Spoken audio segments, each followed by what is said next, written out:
Sobat Dunia Donghua, kita berjumpa kembali. Tanpa berlama-lama mari kita lanjutkan ceritanya. Selamat mendengarkan dan selamat berimajinasi. Puing-puing melayang dalam kegelapan, memancarkan cahaya neon, membentuk wujud sebuah istana. Dalam cahaya redup dunia bawah, sosok-sosok yang tak terhitung jumlahnya perlahan melayang keluar dari sungai gelap di bawah istana 9 meter. Mereka semua adalah ular. Tanpa tempat untuk bergantung di udara, mereka melata seolah-olah berada di tanah datar. Sisik mereka yang kasar seperti amplas menggesek kegelapan, suaranya yang halus seperti memecahkan kulit telur dengan tongkat bambu. Mereka menjelajahi dunia bawah, bergerak menuju istana dunia bawah. Ular-ular ini semuanya adalah jiwa ular berbulu. Bulu-bulu di punggung mereka patah, membawa keindahan ketidaksempurnaan. Mereka berkumpul di luar aula utama. Di dalam aula, teriakan melengking seorang wanita tiba-tiba terdengar, keluar dari celah-celah batu. Pertempuran di istana dunia bawah hampir berakhir. Ning Xiaoling berdiri di depan mayat ibu naga, berbalik dan menatap. Gumpalan roh terakhir Mulingtong menggantung di udara, bagaikan jarum tipis, berniat menusuk titik-titik vital Ning Xiaoling secara tiba-tiba. Namun, kemunculan kucing putih itu menggagalkan rencananya. Gerakan Mulingtong terhenti di udara saat Ning Xiaoling mengerahkan pertahanan ganda berupa kekuatan spiritual dan mental, menangkis serangannya. Mulingtong menatap wajah cantik dan tenang gadis itu. Ia tak dapat membayangkan bahwa setelah hidup berabad-abad, ia akhirnya akan jatuh di tangan seorang gadis berusia 20 tahun. Ning Xiaoling tak dapat berhenti memikirkan rubah tua di kota Kekaisaran Zhao. Rubah itu telah terbagi menjadi 6 roh, masing-masing melarikan diri satu demi satu. Ketika ia bertarung melawan master penyihir dan gurunya saat itu di Danau Qifeng, ia hanya berada di level istana ungu setengah langkah. Ketika tubuh Mulingtong hancur, ia telah mencapai puncak level kelima, sebanding dengan puncak Raja Tua Ekor Merah. Oleh karena itu, kekuatan yang bisa ia gunakan sekarang hanya berada di level istana ungu setengah langkah. Terlebih lagi, level istana ungu Ning Xiaoling sungguh luar biasa. Alih-alih serangan mendadak Mulingtong, ia justru melemparkan tatapan penasaran ke belakang, menatap kucing putih itu, bulunya berdiri tegak. Ia bertanya, "Diting, kenapa kau di sini?" Raja Ikan mencibir, berpikir, "Karena aku Diting, datang ke dunia bawah sama saja seperti pulang ke rumah." Mulingtong juga menatap pelaku yang menggagalkan serangan mendadak itu dan berkata, "Namamu Diting." Raja Ikan memutar bola matanya, berpikir, bagaimana mungkin kau lebih bodoh dari Ning Xiaoling? Kepala yang bengkok mengarah ke ekor yang bengkok. Tak heran sekte roh kuno, sekte dengan hasil perikanan yang begitu melimpah, bisa berada dalam bahaya kehancuran. Meong, Raja Ikan menggertakkan gigi dan berteriak, waspada mengamati sisa-sisa wanita itu, tak yakin apakah ia punya rencana lain.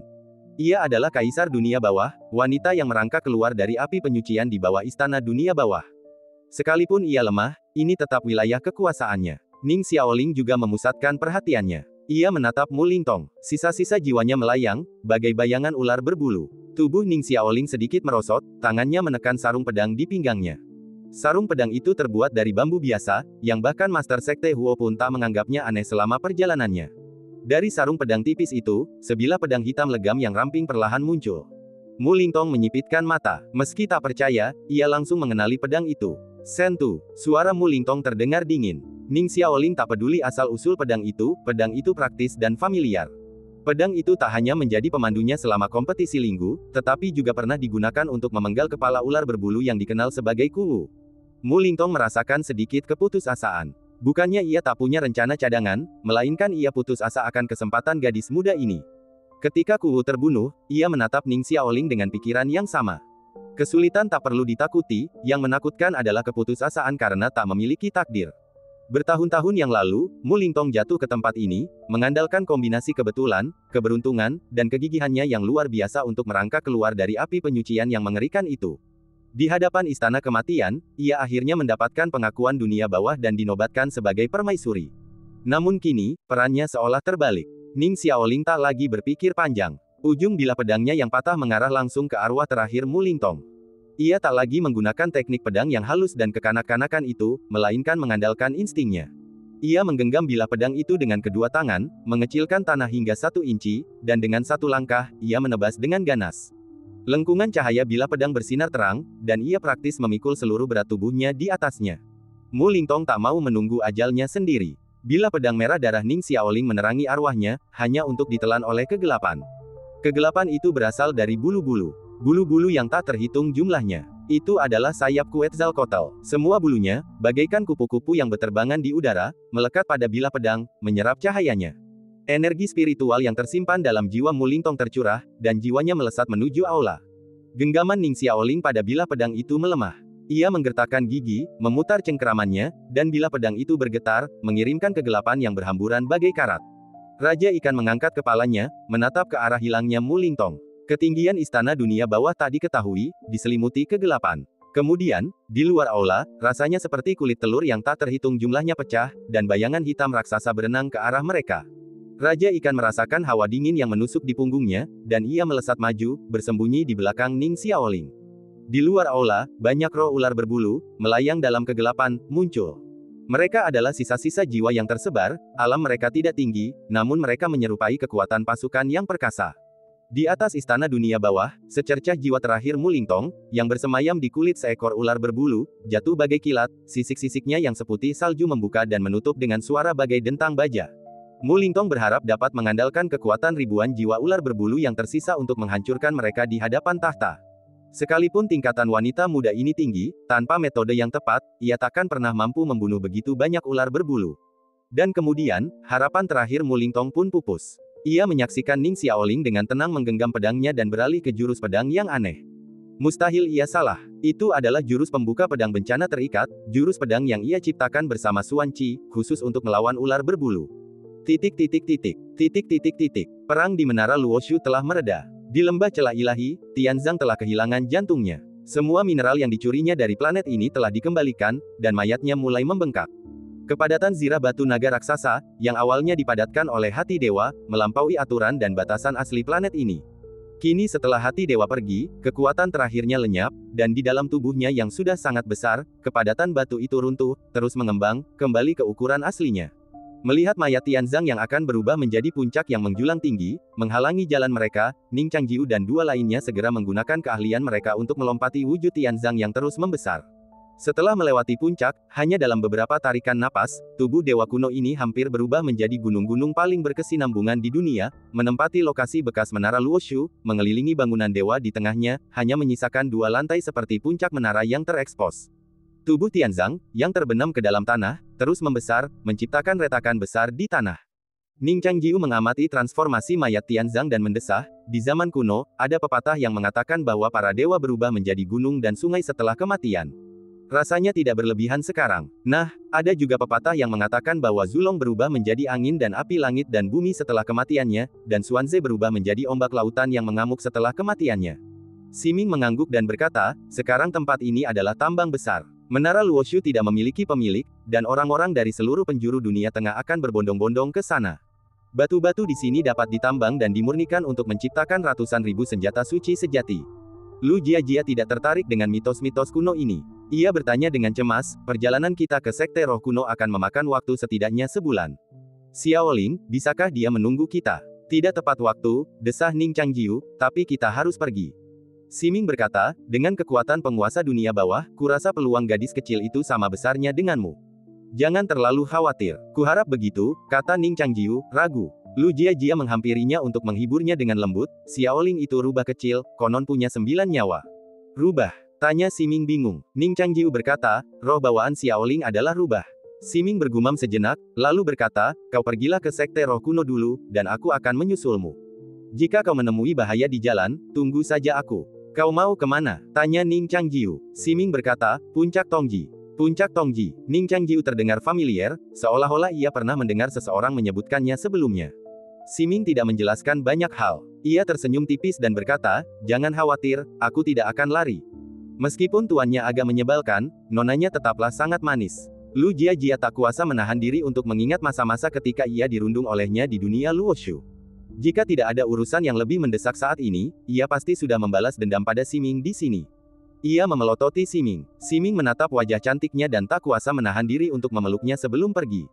Ekspresi Lu Jiajia melembut, dan ia pun mendekat. Keduanya berpelukan sejenak. Siming dengan lembut menasihati, meskipun pil iblis yang kau telan dari Luoshu bukanlah kekuatan spiritual sejati, pil itu memang salah satu saripati yang dipadatkan dari roh Luoshu. Pil itu akan sangat bermanfaat untuk menstabilkan alam spiritualmu dan meningkatkan kekuatan mentalmu. Dalam perjalanan ke Sekte Roh Kuno ini, jangan lelah berlatih di perjalanan. Usahakan untuk menyerap semuanya dalam waktu sebulan dan capai puncak alam Istana Ungu sesegera mungkin.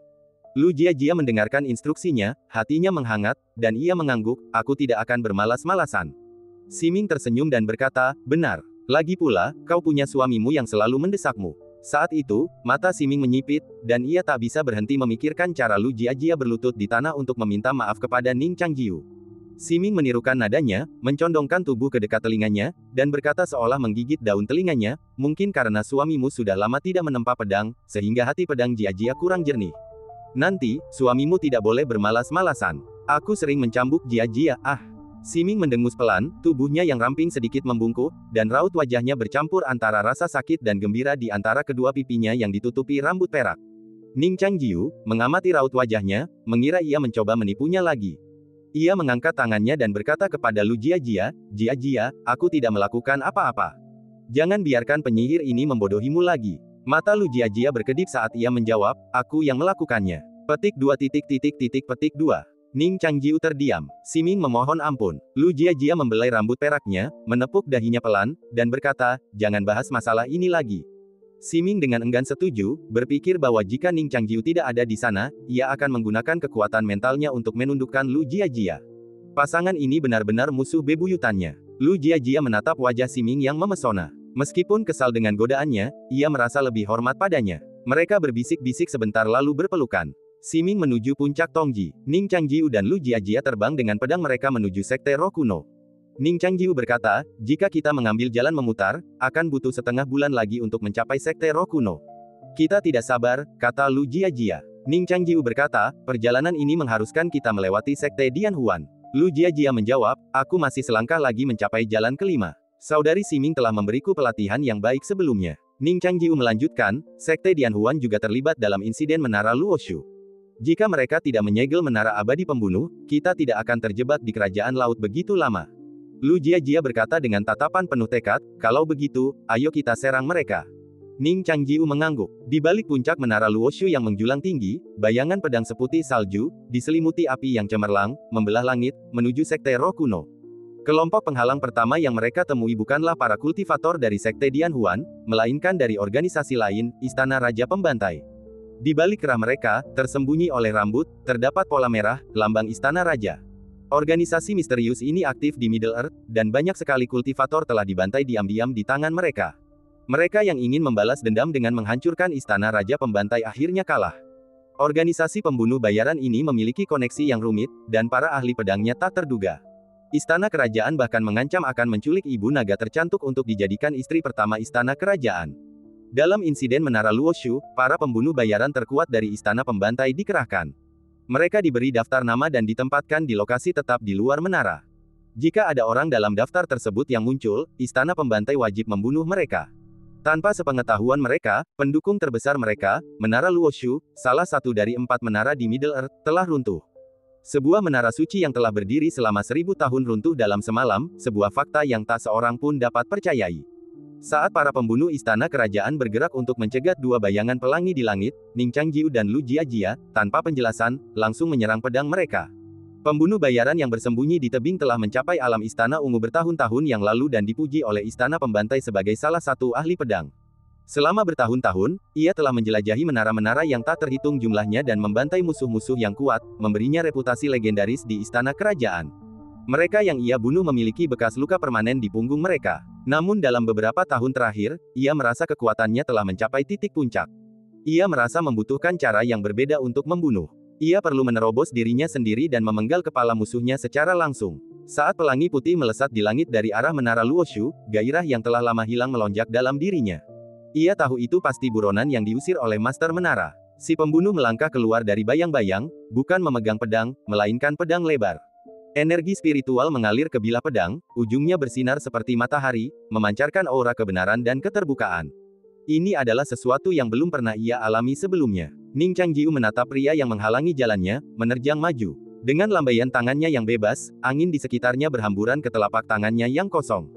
Gagak emas di dalam dirinya mendesis, dan sinar matahari menyatu dengannya, memercik ke pedang yang terbentuk dari angin, memercik menjadi cahaya yang cemerlang. Ning Changjiu menghunus pedang yang berat dan menebas udara. Pedang yang awalnya terbentuk dari angin itu langsung melepaskan hembusan angin bagai tsunami. Angin kencang itu bagaikan murka seorang raja. Dengan membelakangi matahari, ia tampak seperti dewa yang menghunus pedangnya dari matahari. Si pembunuh mendongak, ngeri mendapati cahaya dari pedangnya sendiri telah direnggut, terhalang. Pengalaman bertahun-tahun sebagai pembunuh menekan rasa takutnya. Ia membidik titik vital lawan, mencengkeram pedang seperti pisau, dan menebas. Namun, pedang Ning Changjiu terlalu cepat, dan pedang angin itu menangkis niat membunuh lawan. Energi pedang itu bagaikan bilah tajam yang mengiris arang merah membara, mengirimkan percikan api yang berterbangan tertiup angin. Pedang angin yang diselimuti api bagaikan kembang api yang hancur, pecah, dan meledak.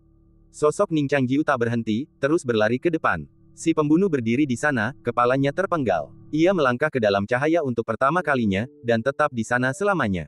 Di tempat lain, Lu Jiajia juga telah menyarungkan pedangnya. Tubuh seorang pendekar pedang lain ambruk di belakangnya. Di dunia Luoshu, latihan Siming sangat teliti, dan kesalahan sekecil apapun akan mengakibatkan teguran, yang sangat menegangkan. Jadi sekarang, meskipun pendekar pedang ini hanya 3 tingkat lebih rendah darinya, pedangnya sudah penuh dengan cacat di matanya, mampu membunuh seketika hanya dengan satu tebasan. Sue Chang terlempar dari tebing, menghadapi angin yang kencang. Ning Changjiu dan Lu Jiajia, satu di depan dan satu di belakang, menyerbu ke dalam kepungan yang dibentuk oleh Istana Raja Pembantai. Ini adalah seruan terakhir pasukan Menara Luoshu. Pegunungan terhubung dengan kota kuno, dan dari satu puncak ke puncak lainnya, aura niat membunuh terus-menerus bertabrakan dan berbenturan, setiap ledakan cukup untuk mencairkan es dan salju di puncak. Itu semua adalah serangan dari luar Menara Luoshu. Ini adalah persiapan Luo Changsu sebelumnya. Mereka kini berjaga di luar Menara Luoshu, tak menyadari kematiannya dan hilangnya jalur spiritualnya, masih menunggu masa depan mereka sebagai menteri yang melayani penguasa sejati dunia. Gerakan pedang Ning Changjiu semakin cepat, dan teknik Lu Jiajia semakin halus. Mereka tidak lagi mengejar teknik pedang tertentu, memilih satu serangan yang menentukan. Ini berbeda dengan serangan sekali pukul dari kitab suci pedang amanat surgawi. Serangan-serangan yang menentukan itu biasanya ditujukan untuk saat-saat sulit, sementara serangan-serangan ini kini dilepaskan ketika jiwa dan alam mereka benar-benar terpuruk. Mayat para pembunuh berjatuhan satu demi satu ke puncak gunung, mengubur mereka di lautan awan. Setelah melewati 5 puncak dan 4 kota, Istana Raja Pembantai tak berani lagi campur tangan. Penguasa sejati pedang pembantai dari Istana Raja berdiri di sebuah pondok beratap jerami di lereng gunung. Sudah setengah langkah menuju dao kelima yang kuat, ia yakin bisa mencegat dan membunuh mereka, tetapi akhirnya ia menahan diri. Baru setelah sosok mereka menghilang, ia menghunus pedang dan menusuk lengannya sendiri. Menderita beberapa luka bukanlah masalah, selalu ada penjelasan nanti. Lebih baik serahkan orang berduri ini kepada Sekte Dian Huan. Sekte Dian Huan memiliki 2 kultivator hebat di alam dao kelima, para tetua yang tinggal di gua kediaman Gunung Xuanming. Sekalipun kedua kultivator itu sudah setengah jalan menuju dao kelima, bagaimana mungkin mereka bisa menandingi seorang kultivator sejati alam dao kelima? Formasi pedang menara pembunuh abadi telah aktif. Di dalam cakram gunung laut Sekte Dian Huan, 2 garis cahaya putih melesat menjadi garis-garis tipis. Formasi pedang menara pembunuh abadi diarahkan ke sumber kedua cahaya pedang itu. Bahkan sebelum menara pembunuh abadi terlihat, Ning Changjiu dan Lu Jiajia sudah bisa merasakan gelombang niat membunuh. Niat membunuh ini bagaikan seekor kelinci yang melesat di rerumputan, tiba-tiba merasakan anak panah yang diarahkan ke arah mereka di tengah angin dan salju. Meskipun anak panah itu belum dilepaskan, niat membunuh itu sudah menusuk hati mereka, seolah-olah anak panah besi itu akan menembus dan menghancurkan mereka begitu dilepaskan. Formasi pedang tak terlihat itu sudah mulai bergerak. Ning Changjiu dan Lu Jiajia bertukar pandang di udara, tubuh mereka tiba-tiba tenggelam. Seekor gagak emas terbang di antara alisnya, memancarkan cahaya yang megah dan menyilaukan. Cahaya keemasan juga menyinari lempeng gunung dan laut, mengganggu penilaian menara pembunuh abadi. Pria tua yang bertanggung jawab atas menara pembunuh abadi itu mengerutkan kening, mengelus jenggotnya dan mengarahkan jari tuanya ke meja pasir, ujung jarinya menutupi cahaya keemasan itu. Dari langit dan bumi yang tak terlihat, sebilah pedang raksasa turun dari langit, menghantam pusat cahaya keemasan itu. Boom! Aura ledakan tiba-tiba meluas. Di tengah cahaya keemasan, sebuah tangan raksasa terulur, menggenggam pedang yang jatuh dan menghancurkannya dengan dahsyat. Itu adalah tangan Sura. Sosoknya, diselimuti cahaya keemasan, telapak tangannya yang besar, sebesar rumah, menembus cahaya itu berulang kali, menghujani hujan pedang. Dalam benak Ning Changjiu, pedang Qiu Ziguan yang menanjak dan pedang pembunuh naga Li Heiyun, yang terbang dari langit, berkelebat secara bersamaan di dalam kesadarannya. Luoshu itu palsu, tetapi sejarah itu nyata. 5 puncak niat pedang melonjak di benaknya. Teknik-teknik Taois yang ia kembangkan di kehidupan sebelumnya, yang terkubur jauh di dalam ingatannya, juga terungkap, berubah menjadi pusaran bayangan pedang. Berjalan di menara Luoshu, di dunia yang kacau, tekanan akan kemungkinan kematian dan kehancuran setiap saat dilepaskan pada saat ini. Kegelapan menara pembunuh abadi bagaikan awan gelap. Sebelum kegelapan turun, sayap gagak emas membentang, dan busur cahaya pedang memancar lebih dulu. Pria tua itu tak lagi ragu. Ia bisa merasakan bahwa kedua orang yang sembrono dan arogan ini akan menabrak menara. Ambisi pedang menyambar, bagai 1000 anak panah. Bayangan pedang gelap memenuhi langit bagai bayangan serangga, menekan pupil matanya. Namun, tak ada kegelapan yang tak tertembus oleh gagak emas berkaki 3 itu. Ning Changjiu, terlindungi oleh wujud suranya, melesat ke angkasa dengan puluhan ambisi pedang yang berbeda. Kekuatan waktu pun berhamburan, mempercepat jatuhnya anak panah itu. Lu Jiajia telah bersiap. Ia mundur dari jangkauan kekuatan waktu, mengaktifkan kesatuan roh pedang ilahinya. Kekuatan korosif, bagai karat yang tak terelakkan pada baja, mengikis dan membalikkan energi pedang dalam bentangan luas. Lu Jiajia berdiri diam di udara, satu tangan terkepal di depan dahinya, tangan lainnya tertangkup di bawah telapak tangannya. Terserap oleh esensi Luoshu, lautan kesadarannya meluas, memantulkan seluruh langit yang dipenuhi bayangan pedang. Seorang wanita, Sue Sang, menyerang lebih dulu, energi pedangnya yang bagaikan serangga melesat ke angkasa, menghantam menara pembunuh abadi. Menara ini, yang konon mampu membunuh kultivator istana ungu manapun, menghadapi rintangan seberat itu untuk pertama kalinya. Lu Jiajia, dengan pedang di tangannya, melesat melintasi jembatan gantung tebing salju, membuat para kultivator yang menjaganya minggir. Salju di tebing langsung tercabik-cabik. Hujan pedang turun, menyapu seluruh bangunan. Lempeng gunung dan laut hancur berkeping-keping, dan menara pembunuh abadi pun lumpuh. Lu Jiajia berdiri berjinjit di atap, menghadapi para pertapa yang menyerbu dari segala arah. Para kultivator masih bingung mengapa kedua orang gila ini berani masuk tanpa izin ke dalam sekte. Belum lagi sekte Dianhuan adalah salah satu dari 8 sekte dewa besar pada masa itu, apalagi mereka mengandalkan menara Luoshu yang tak tertandingi. Saat Lu Jiajia berdiri dengan pedang di tangan, Ning Changjiu, berpakaian putih dan menyandang Suradarmakaya, telah menyerbu masuk ke dalam menara. Lempeng gunung dan laut yang hancur terbelah dua oleh satu tebasan pedang. Energi pedang yang tak terhentikan mencabik-cabik rambut putih lelaki tua itu. Di luar menara, gua tempat tinggal di Gunung Xuanming berguncang hebat. Pintu gua perlahan terbuka, dan suara nyaring seperti lonceng terdengar dengan penuh wibawa, siapa yang berani masuk tanpa izin ke gunung ini? Salju di gunung bergetar. Seekor rusa muncul, melangkah di salju, seekor bangau putih terbang di atas pohon pinus. Di dalam gua yang dalam, sosok dua tetua muncul. Mereka berdua telah memasuki 5 jalan, dan jiwa bawaan rusa dan bangau telah dipupuk hingga mencapai kondisi yang hampir tak terhancurkan. Gunung Xuanming, Siming, yang kembali dari puncak Tongji, juga tiba di luar sekte Dianhuan. Bertelanjang kaki dan tertutup salju, pakaian hitam dan rambut peraknya seperti biasa, tetapi seolah-olah cuaca sedang sangat dingin, bulu rubah yang lembut dan indah muncul di lehernya. Seorang teman lama, kata Siming, melangkah menjauh di tengah salju. Rusa bertanduk melangkah di atas salju, dan burung bangau putih terbang tertiup angin. Embun beku pertengahan musim dingin menyebar dari gua-gua Gunung Xuanming, berjatuhan seperti bulu angsa dan menyebar seperti jaring salju. Di jembatan gantung yang menghubungkan gua gerbang gunung ke puncak-puncak lainnya, kepingan salju berputar-putar seperti bilah pedang, seperti burung yang melayang di antara ribuan kaki. Orang tua di atas rusa bertanduk mengenakan jubah seputih salju. Dengan seikat buah plum yang disulam di kerak kanan. Orang tua di atas burung bangau putih mengenakan jubah biru tua, dengan sulaman bunga alang-alang di kerahnya. Mereka berjalan keluar dari salju, rusa melangkah melintasi salju, burung bangau terbang menembus angin dan salju, langit dan bumi menjadi putih, semuanya sunyi, dan semua suara seolah diserap sepenuhnya. Mereka mendongak pada saat yang sama, pupil mereka dengan kecemerlangan yang menakutkan menatap pasangan Tao yang berani menghancurkan menara abadi pembunuhan, dan niat membunuh muncul. Siapa kau? Beraninya kau masuk tanpa izin ke sekteku dan menghancurkan bangunan kunoku. Pria tua itu terdiam, tetapi rusa bertanduk di bawahnya berbicara lebih dulu, suaranya tua dan lemah. Ning Changjiu menjawab, aku hanya ingin meminjam jalanmu. Jiaolu berkata dingin, meminjam jalanmu. Hancurkan formasi untuk memasuki sekte, hancurkan puncak dan hancurkan menara, sungguh cara yang aneh untuk meminjam jalanmu. Ning Changjiu muncul dari menara pembunuh abadi, menggenggam lempeng gunung dan laut yang berharga. Gunung dan laut di dalamnya telah hancur, berubah menjadi pasir beterbangan. Suara Jiaolu membawa kekuatan menindas dari alam jalan kelima, tetapi kondisi pikiran Ning Changjiu tetap tak tergoyahkan. Energi dan semangatnya berada di puncaknya, tekad untuk melawan rintangan apapun yang menghalangi jalannya dari menara Luoshu ke sekte roh kuno. Ning Changjiu tidak ingin membuang waktu lagi. Menekan amarahnya, ia berkata dengan tenang, menara Luoshu hancur, Luo Changsu sudah mati.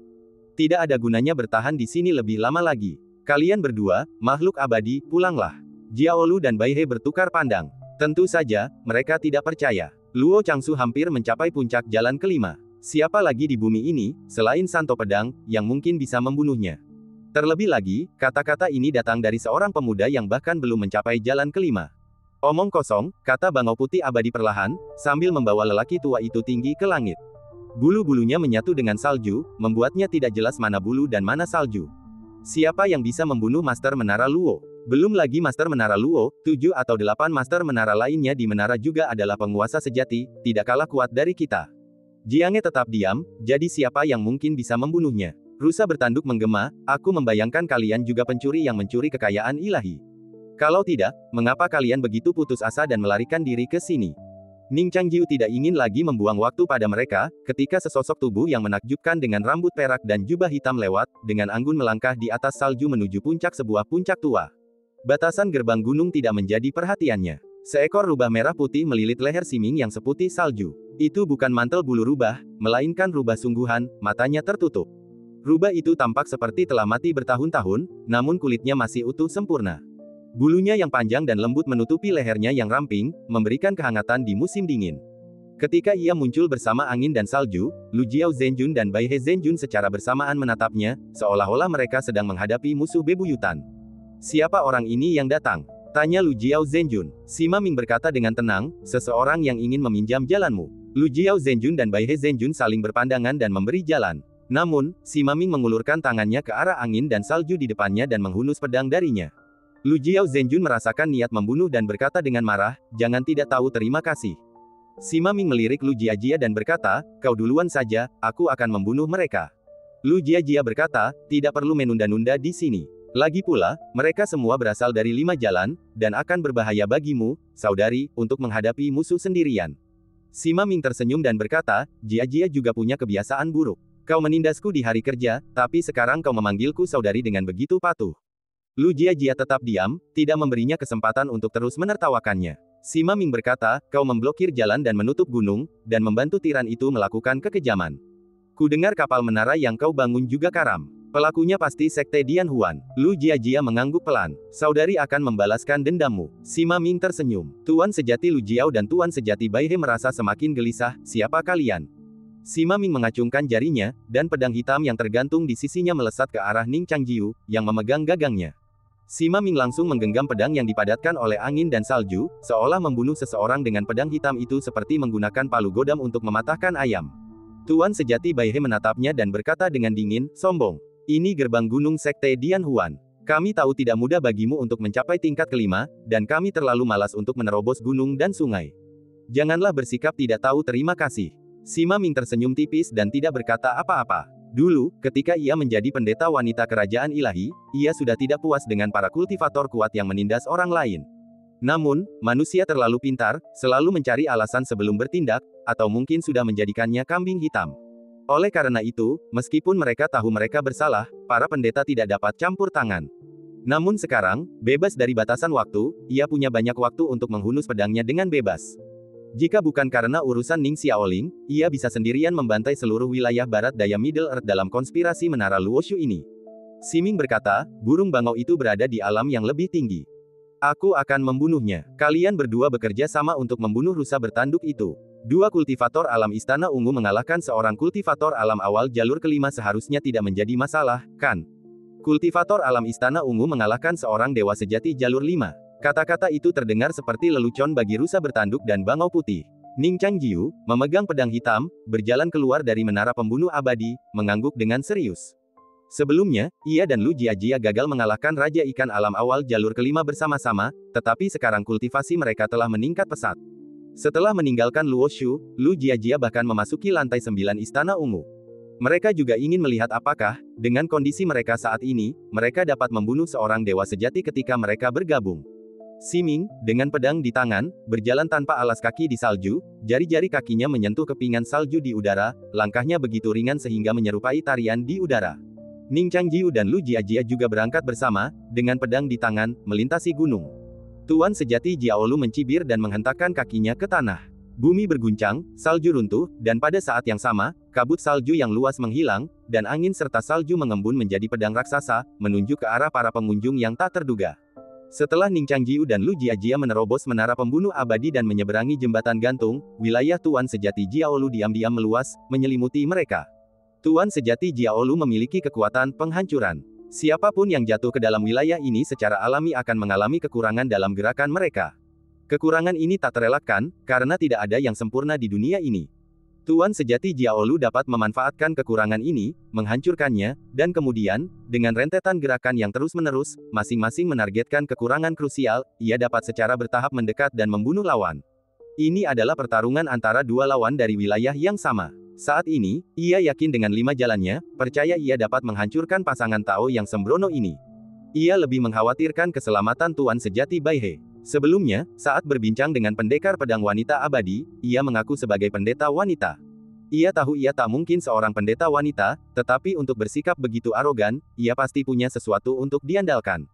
Di dalam sekte Dianhuan, semua murid dan mereka yang berada di alam bawah diusir oleh para tetua, menjauh dari pusat pertempuran. Pedang beradu, suaranya bergema di angkasa. Angin dan salju berhamburan dalam sekejap, embusan angin bak tornado merobek langit yang luas, mencabik-cabik kepingan salju kecil menjadi awan debu yang besar. Saat pedang besar itu menebas, Tuan sejati Jiaolu menyadari bahwa ia telah meremehkan pemuda itu. Angin dan salju tak mampu mengaburkan sosok mereka. Di belakang pemuda berpakaian putih itu, sebuah dharmakaya keemasan, yang menyerupai Vajra Bodhisattva dan Asura Yaksa, menyimpan welas asih sekaligus niat membunuh. Dagingnya terbuat dari benang-benang emas yang tak terhitung jumlahnya, otot-ototnya menggembung bagai garis-garis daging, permukaannya berkobar api merah tua.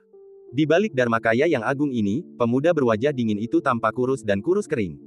Jubah putih dan pedang hitamnya, cahaya keemasan yang berkilauan dari lengan bajunya bagaikan cahaya senja matahari terbenam, memancarkan aura halus, keindahan yang kontradiktif dan kontras dengan dharmakaya tersebut. Pedang raksasa itu bertabrakan dengan Asura Dharmakaya, lalu terkoyak olehnya. Serangan Sura memang penuh kekurangan, namun ia bagaikan binatang buas, layaknya manusia biasa yang berhadapan dengan harimau alis putih di hutan. Ia adalah Raja Hutan, serangannya tak mempedulikan urutan atau akurasi. Tuan sejati Jiaolu berniat mengayunkan pedang hayalannya dalam jurus menebas gunung, membelah Sura menjadi dua, tetapi perempuan berbaju putih itu bahkan lebih cepat daripada pemuda itu. Pedangnya lincah dan tak terduga, bagai salju yang tertiup angin, namun niat membunuh yang menerpanya bagai jarum yang menusuk pisau, menusuk jantungnya. Ini bukan ranah istana ungu biasa. Tuan sejati Jiaolu mengerahkan seluruh pikirannya, melepaskan kekuatan penghancur. Kekurangannya terpantul di pupil matanya. Ia meraih kehampaan, dan sebilah pedang berbulu putih muncul darinya. Ia mengayunkannya ke bawah, bulu-bulunya yang berserakan menyerupai 1000 burung bangau yang menari-nari di udara, burung-burung bangau itu mengikuti kekurangan dalam jurusnya, berusaha mencabik-cabik mereka. Di langit, penguasa sejati Baihe menghadapi Siming, menggenggam salju bagaikan pedang dengan anggun. Kekuasaannya terikat pada es, sebuah segel misterius yang dingin. Siapapun yang terperangkap di dalamnya akan mengalami perlambatan dalam segala hal yang terlihat. Kekuatan ini mirip dengan mengendalikan waktu. Penguasa sejati Bangau Putih menari bersama Siming di udara, pedang-pedangnya dipersiapkan dengan cermat untuk setiap serangan. Titik-titik ini terhubung membentuk formasi, di mana es membeku dan waktu melambat. Ia ingin mengunci waktu Siming. Gerakan Siming, seperti yang diduga, semakin lambat. Penguasa sejati Bangau Putih tersenyum acuh tak acuh. Kekuasaannya berperingkat tinggi, dan ia jarang menderita kekalahan melawan musuh dari alam yang sama. Wanita ini, meskipun misterius, juga bisa mengorbankan nyawanya karena kurangnya pemahaman akan kekuasaannya sendiri. Inilah juga alasan mengapa para praktisi di alam 5 jalan menyembunyikan kekuasaan mereka satu sama lain. Karena kekuasaan saling mendominasi, penyembunyian berfungsi sebagai bentuk pencegahan. Di dalam segel es misterius, senyum di mata dingin Siming lebih dingin daripada salju. Kini, ia adalah penguasa waktu sejati, di atas langit dan bumi. Secanggih apapun segel dingin misteriusnya, bagaimana mungkin ia bisa menandingi waktu sejati? Sikap Tuan sejati Baihe yang tampak elegan, di matanya, tak lebih dari sekadar pamer keterampilan yang buruk rupa di hadapan seorang ahli. Siming mengabaikan kepura-puraannya. Sungai waktu mengalir lebih cepat. Ia menggenggam pedang besar yang tertutup salju, seolah menggenggam seluruh langit. Siming mengayunkan pedang itu membentuk busur, menyapu bukan pedangnya, melainkan langit dan salju, pegunungan dan lautan. Titik-titik-titik. Pedang itu terayun ke bawah, busur cemerlang itu berkilauan hanya untuk dihancurkan oleh kegelapan. Raja Ikan berdiri di hadapan mayat Ibu Naga, menyaksikan Ning Xiaoling bertarung di tengah kepungan ular berbulu. Ia dikelilingi oleh ular-ular berbulu dunia bawah, gumpalan kegelapan mengelilinginya. Ular-ular itu ada yang sebesar ular piton, melilitnya, yang lain sekecil ular, melingkar dan menjulurkan lidah mereka. Istana dunia bawah ini tidak memiliki gerbang sejati, retakan batu yang mengapung tak mampu menghalangi mereka, membiarkan ular-ular itu menyelinap masuk. Mu Lingtong telah terlahir kembali dalam tubuh ular bersisik putih raksasa. Ia belum sepenuhnya beradaptasi dengan tubuh ini, dan ia hanya memerintahkan ular-ular berbulu itu untuk menyerang dengan otoritas, kaisar, yang ia peroleh dari penguasa dunia bawah. Ning Xiaoling, dengan gaun taonya seputih salju, berdiri di antara ular-ular berbulu bersisik putih, tampak seperti wanita muda nan halus yang bertransformasi melalui kultivasi mereka. Jika demikian, tak jelas apakah ia telah mengkhianati ular-ular berbulu itu, atau apakah seluruh klan ular berbulu telah mengkhianatinya.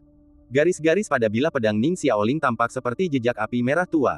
Ia mencengkeram gagang pedang hitam legam itu dengan kedua tangan, tatapannya tertuju pada Mu Lingtong, yang bertengger di tengah, dengan tatapan penuh konsentrasi. Mu Lingtong berseru kaget, bagaimana kau tahu pedang bencana terikat? Sekalipun kau dari Yujian Tianzong, sekalipun kau telah mengembangkan seni spiritual, bagaimana mungkin kau bisa menguraikannya dengan levelmu? Ning Xiaoling menjawab tanpa gangguan. Raja Ikan mengeong. Mu Lingtong bisa memahami pikiran orang lain. Ia sudah lama menduga kucing ini luar biasa, tetapi ia tak pernah membayangkannya sehebat itu. Kau benar-benar berhasil memecahkan pedang bencana terikat. Tanya Mu Lingtong, terheran-heran, menatap kucing putih itu. Kau, siapa? Ning Xiaoling, fokusnya teralih, dan ia teringat kucing di belakangnya. Ia tak melihat kucing putih itu, hanya untuk menyadari tulisan tangan yang acak-acakan di buku catatannya. Jadi begitu, ternyata, Diting, bagaimana mungkin, Tuan tak dikenal yang selama ini dicarinya, yang telah menolongnya, ternyata adalah kucingnya sendiri. Ning Xiaoling merasa sedikit aneh, dan langsung teringat beberapa hari yang lalu, ketika ia melihat jejak kaki setengah kucing di buku catatannya dan mengkonfrontasi Raja Ikan dengan jejak itu, memperingatkannya untuk tidak mengutak-atik barang-barangnya. Raja Ikan menatapnya dengan 6 bagian penghinaan, 3 bagian hinaan, dan 1 bagian ketidaksabaran. Ning Xiaoling tak kuasa menahan rasa malu saat memikirkannya. Raja Ikan mengangkat kepalanya tinggi-tinggi dengan bangga. Mu Lingtong dengan marah bertanya, mengapa kau membantu gadis bodoh ini? Jika kau tetap di sisiku, aku bisa menjadikanmu dewa ilahi Diting yang benar-benar layak. Saat itu, Diting adalah binatang ilahi terkuat di bawah tahta Hades, sama seperti para pendeta dan raja surgawi kerajaan ilahi. Tidakkah kau ingin memanfaatkan kesempatan ini sekarang? Raja Ikan berpikir dalam hati, aku telah hidup selama ribuan tahun, lebih tua darimu, nak. Bagaimana mungkin aku mempercayai janjimu? Ribuan tahun, Mu Lingtong juga terkejut. Kalau begitu, kau seharusnya lebih menghargai hidupmu. Kau bukan orang biasa. Kejatuhan sekte roh kuno tidak akan memengaruhimu. Kenapa repot-repot? Raja Ikan merasa memalukan bagi seseorang yang begitu tua untuk masih bertindak impulsif. Ia berkata dalam hati, Danau Yuyue kaya akan ikan, dan aku tidak akan membiarkanmu menghancurkannya. Petik 2 petik 2. Mu Lingtong terdiam sejenak, lalu berkata dengan dingin, sehebat apapun dirimu di masa lalu, kau tak lebih dari seekor kucing yang dikebiri sekarang. Setelah aku membunuhnya, aku akan mengirimmu menemui Diting.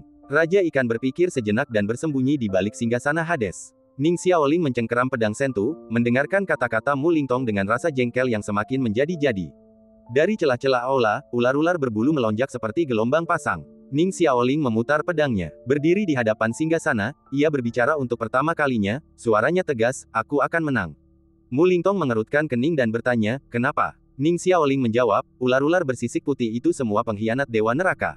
Ini istana dunia bawah. Aku akan membantai para pengkhianat itu atas namanya. Tentu saja, dia akan berpihak padaku. Ia ingin mengambil tongkat kerajaannya. Bertahun-tahun yang lalu, pada malam kepergian kakak laki-lakinya, Ning Xiaoling menatap Han Xiaosu, dan pikiran ini terlintas di benaknya.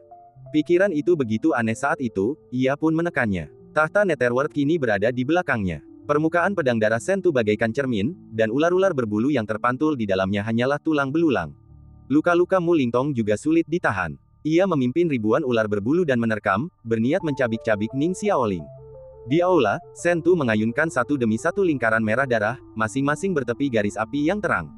Setiap lingkaran berpusat pada Ning Xiaoling, dan dengan setiap ayunan pedang, lingkaran itu menyebar, bagaikan matahari yang dilubangi kegelapan, sebuah keindahan yang kesepian. Ular-ular berbulu menerkamnya, tetapi ia menyerbu masuk. Ini adalah pertempuran berdarah sampai mati. Musuhnya adalah tsunami ular-ular raksasa, dan gadis bergaun tipis itu hanya menghunus pedang tipis. Ia sudah berada di Netherworld, dan ia harus bersiap menghadapi kematian. Karena itu, matanya sama sekali tidak takut, melainkan menyala dengan niat membunuh yang tak terlukiskan dalam ekspresinya. Di bawah pedang berdarah sentu, sisa-sisa ular berbulu bagaikan kertas putih, mudah terkoyak. Sisik mereka yang keras dan kasar teriris dengan mudah, memperlihatkan sumsum dan pembuluh darah di dalamnya. Kemudian, jiwa mereka dilahap oleh sentu, menjadi santapan bagi pedang berdarah itu. Setelah seketika membantai puluhan ular berbulu, Ning Xiaoling menyatu dengan sentu. Ia kembali ke kuil ular putih tempat ia bertarung dengan Kuwu.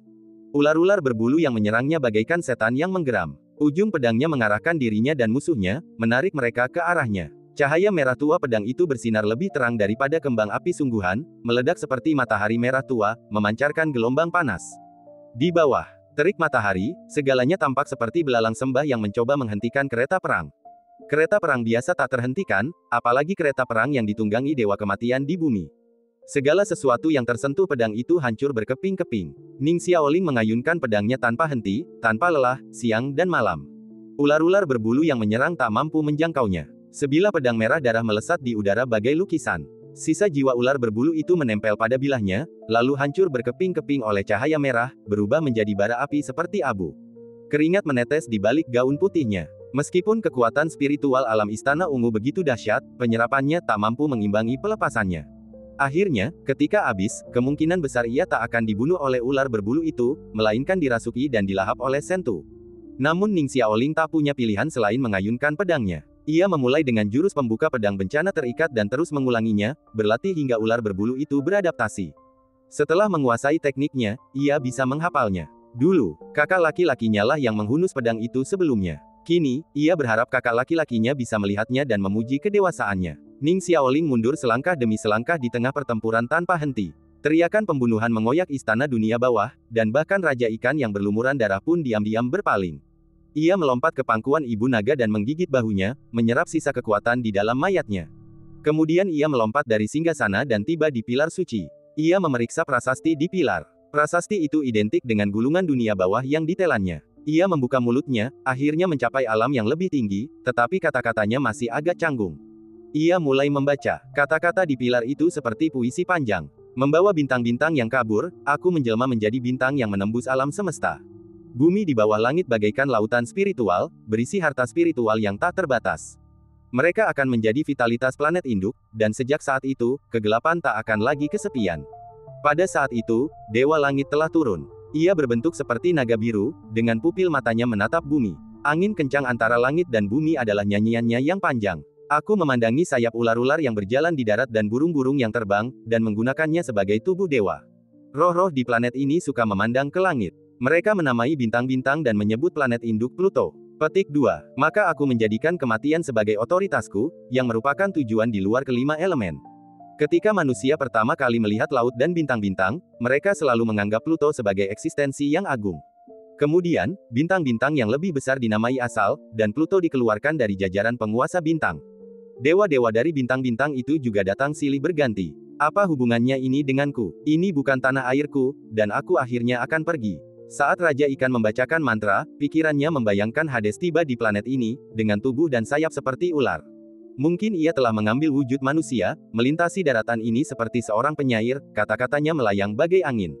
Namun tulisan tangan di balik penguasa neraka itu kehilangan kelembutan seorang penyair, kini menjadi berantakan, seperti buku harian.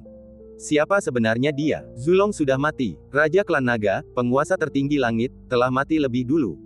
Akankah aku mati? Atau aku sudah mati? Petik 2. Aku tak bisa kembali. Aku tak bisa kembali. Langit telah tertutup, aku akan mati, dan mereka yang naik ke atas juga akan mati. Aku telah melihat sekilas kiamat. Di mana api itu? Dewa mana yang mengambil api itu? Aku tak tahu, dan Tianzang juga tak tahu, tapi inilah harapan terakhir. Sungguh konyol. Dulu, para dewa bintang bersekutu untuk membunuh kita, tapi sekarang kita menggantungkan harapan palsu kita padanya. Xuanze sudah mati, Tao Ti sudah mati, Suizhen sudah mati, mereka tidak datang ke sini, dan aku bukan lagi tujuan mereka. Xuanfu, ia benar-benar membunuh manusia terkuat. Sang pendosa, dewa tua hina seperti itu benar-benar ingin merebut tahta tertinggi. Petik 2. Siapa yang mendapatkan api itu? Siapa yang bisa hidup selamanya? Tidak ada manusia abadi di dunia fana. Itulah kata-kata terakhirnya. Ia menemukan inspirasi puitisnya yang dulu, tetapi tulisan tangannya sangat ceroboh. Selama ribuan tahun, Raja Ikan telah menguraikan gulungan abadi Netherworld. Ia bisa dibilang satu-satunya orang di dunia yang dapat memahami tulisan tangan penguasa neraka. Tatapannya menyapu pilar suci, suaranya semakin ngeri. Tulisan tangan pada kata-kata ini sangat berbeda dari catatan dalam gulungan abadi Netherworld. Ia yakin bahwa penguasa neraka sudah setengah gila ketika kata-kata itu ditulis.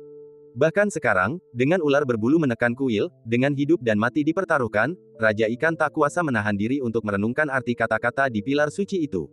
Siapa yang telah mengaburkan langit? Api apa yang begitu dirindukan penguasa neraka sebelum kematiannya? Saat Raja Ikan duduk di bawah pilar suci, tenggelam dalam pikirannya, cahaya berdarah meletus di luar singgasana. Roh ular berbulu yang hancur beterbangan kemana-mana, pecahan-pecahannya menempel di pilar-pilar batu kuil yang mengambang seperti paku hitam yang padat. Pupil mata Ning Xiaoling semakin cekung. Sebelum ular berbulu sempat menguasainya, Shen Tu sudah siap menangkapnya. Ia memaksa pandangannya terfokus dalam kegelapan, menggenggam pedangnya erat-erat, dan menerjang maju. Ini bukan pedang bencana terikat. Ini adalah bagian kedua dari kitab pedang Tianyu, sebuah teknik pedang yang belum pernah ia kuasai sebelumnya. Pedang pembunuh ini hanya bisa digunakan satu tangan, namun kini penuh dengan kekurangan. Raja Ikan, terkejut, meraung dengan ganas. Ia bahkan tak menunggu kekuatannya terserap, ia langsung menerjang kegelapan. Ning Xiaoling telah menikam seekor ular berbulu. Itu adalah Mu Lingtong, yang bersembunyi di antara kerumunan. Mu Lingtong tak percaya ia telah menikamnya, ia jelas tak merasakan niat membunuh saat pedang itu menghunus. Mu Lingtong menjerit nyaring. Gelombang pasang yang dilepaskan ular berbulu itu juga menelan Ning Xiaoling. Angin hitam tiba-tiba muncul di aula, dan Ning Xiaoling kehilangan sisa tenaganya. Didorong oleh angin, ia jatuh ke jurang gelap di belakang singgahsana. Itulah dunia bawah, api penyucian mendekati kematian. Di sanalah Mu Lingtong nyaris lolos dari kelahiran kembali. Kata-kata Dewa Neraka masih berbisik di telinganya. Siapa yang bisa mencapai keabadian? Tak seorang pun di dunia fana ini yang abadi. Kakak senior, panggil Ning Xiaoling lembut. Dan cerita pun berakhir, nantikan cerita selanjutnya. Terima kasih telah mendengarkan.